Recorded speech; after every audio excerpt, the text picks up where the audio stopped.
Well, everybody, this is it. This is the final video, God willing, unless he throws a curveball at us. This is Father Jeff, in case you haven't figured out who I am after all these videos, back in at it for hopefully the final video. And as you may have noticed from the title, I thought it would be neat to share some of these reflections of social media and what are my thoughts on social media after being away from it from January of 2017 until this pandemic. I was completely off social media from that time period, from 2017 to 2020. And then all of a sudden I launched back on, and I actually launched back on so much more than I actually was. I only really had a Facebook that I occasionally used at that time. And now I was running or helping to run the parish Twitter, the parish Instagram, and the parish Facebook, and posting YouTube videos. And it all started on March 17th. Can you believe that was the day like that really awful video in the Guadalupe room in the church that I recorded with my phone and edited and put up. March 17th was when that happened. And now we're like 2.5 months later. Look at us now. We have an official legit studio. It is neat. Thanks, Michael, for all the work you did to make us give somewhat of a professional look. And in many ways, I am thankful that we were able to be present to you all. And I'm thankful that I did launch back onto social media, especially at the beginning when that separation stung a lot. To be able to pray with you, to do holy hours with you all from my chapel upstairs on Facebook Live and eventually on YouTube Live once we got Restream hooked up. And it was a blessing to be able to share information as things were changing to let you, hey, we're hearing a bunch more confessions, come to church, come to church. It was great. I'm so thankful for that. Social media was just an easy way to share a lot of information very quickly with a large number of our parishioners. And I am thankful for that, I truly am. And especially in this strange times of a pandemic of separation of stay-at-home orders, it was a major blessing to have this access of communication, this vehicle of communication that was flexible, especially when we were without a communications director for most of this time, and we just were having issues with other pieces of technology. That being said, though, because obviously back in 2017 when I stepped off social media, I did so for reasons, and I was not the biggest fan of social media at that time. And I've actually, over the last 2.5 months, become more convicted about the harms of social media. And I just wanted to talk a little bit about that just in this final video, and which is, there's a lot of pressure like right now as I'm feeling. I'm like, this is the last video. This has to be a good one. I can't mess it up. And that actually echoes back to part of my concerns about social media is it really just leads us in on myself. And I've been very aware of this and I've been trying to guard against it this entire time to keep it all about you. But so often I find myself turning back to myself of like, how do I look? How am I doing? Do people like me?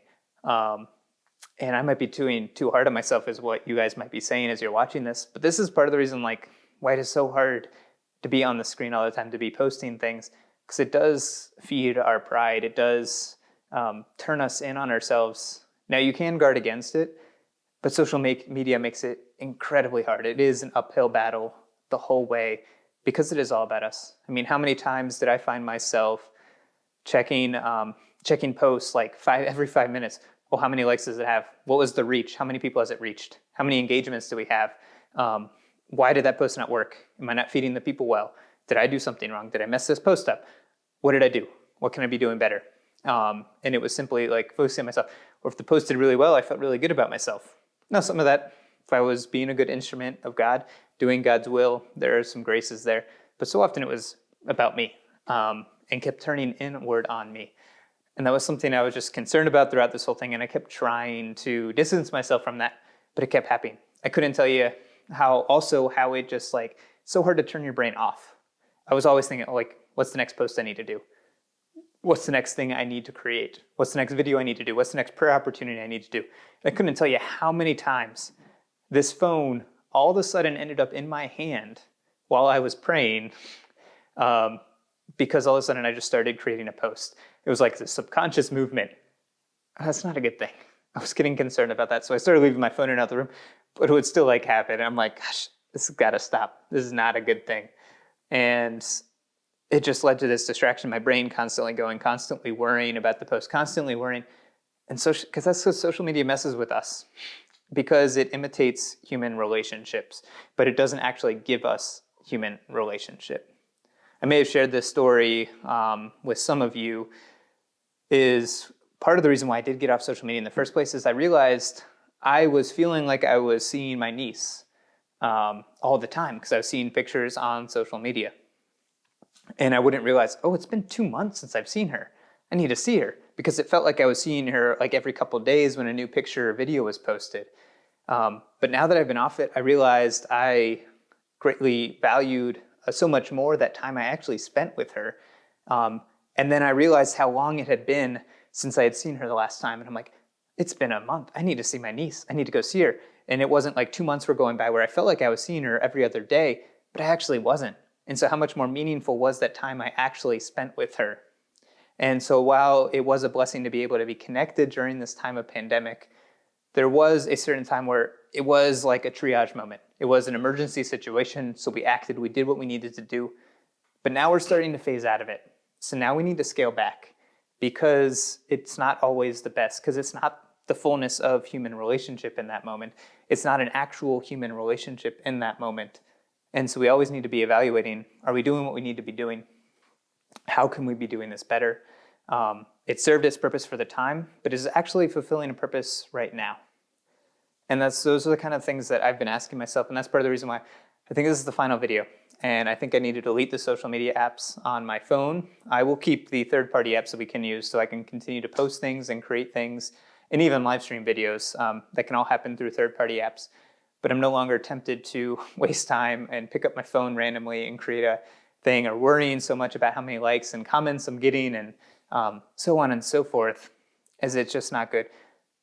I also have noticed, and I see it in so many young people, this heightened level of anxiety. And I definitely have seen that within my own life over the last 2.5 months. Of my anxiety is just, I've been watching it and been really careful and trying to cast it to the side, which is why I've got her behind me. But it's just been on a steady increase. And it's just getting to the point where I'm like, no, I gotta get away from this before it gets out of control, before I need to deal with it again. And so, but I see this in so many young people, especially those who have grown up with and were really formed by social media from a really young age onward, of how social media has led to the increased levels of depression and anxiety and self-value, self-worth, self-esteem, all these things that relate and interrelate. And that's not what's getting into all my other rants about social media.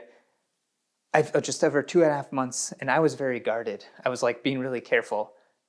What is this doing to our children and our young people who are raised through all of this? They receive their formation through all of this. They learn to have human relationships with social media. What is it doing to them and their development and their ability to be good men and women for society, to be good Christians? How is it impacting their prayer life? How is it impacting their development, how they view themselves, how they view others? And I'm very concerned, because I see what it did to me. I see what it does to other people, and it just leaves me concerned. And it's for all of those reasons, while I am very thankful that we had it for the last 2.5 months, and I'm definitely aware of the irony that this is going to be posted on our social media pages, I am still very definitely concerned, and that's why I'm even more convicted now about the harms and the difficulties of social media than I was 2.5 months ago, even though I had been off of it at that point for 3 years and was already pretty convicted against it. But now I'm even more so, because I see what it's done to me, and that concerns me. And I know I need to get off. And don't take this as I think I'm better than all of you and I'm getting off. I just wanted to share my reflections, and I'm human. I see myself struggling in a way, something that's being a barrier between myself and God, and it's time to get off. And for a little bit of closure, I thought it'd be good to post this final video, to record this final video, this final reflection, to share it with you all, to bring this era to an end of a certain sense, even though the separation still kind of continues to an extent, as things definitely are not back to normal yet. But it's time. It's time for me. And I encourage you guys to ask some of those questions yourself. Do I need to be using social media as much as I am? What impact is it having on me? And if you have younger kids, do you realize the impact that it might be having on them, whether they see it or not? Because it is having an impact. One way or another, it's impossible for it to not have that impact. So I encourage you to ask it. And to conclude, I thought I would return to the quote that Father Tom and I read at the first meeting when we read this special announcement. It's the quote of Our Lady who stands behind us. Thanks again, Megan Sertors, for this wonderful painting. As we just need to put it all in her hands and let her continue to take care of us, to guide us, and to love us. Listen, put it into your heart, my youngest son, that what frightened you, what afflicted you is nothing. Do not let it disturb your face, your heart. Do not fear the sickness or any other sickness, nor any sharp or hurtful thing. Am I not here, I who have the honor to be your mother? Are you not in my shadow and under my protection? Am I not the source of your joy? Are you not in the hollow of my mantle, in the crossing of my arms? Do you need something more? So we turn to our Blessed Mother and Our Lady of Guadalupe, and we ask for her help. And this is it. Final video. Father Jeff checking out, peacing out. Still haven't figured out what to do. But of course, got to end with my classic line. Peacing out. It's been a good journey. Take care and God bless. Love you all. Hopefully see you at Mass. Now that I can actually say that. Whoa!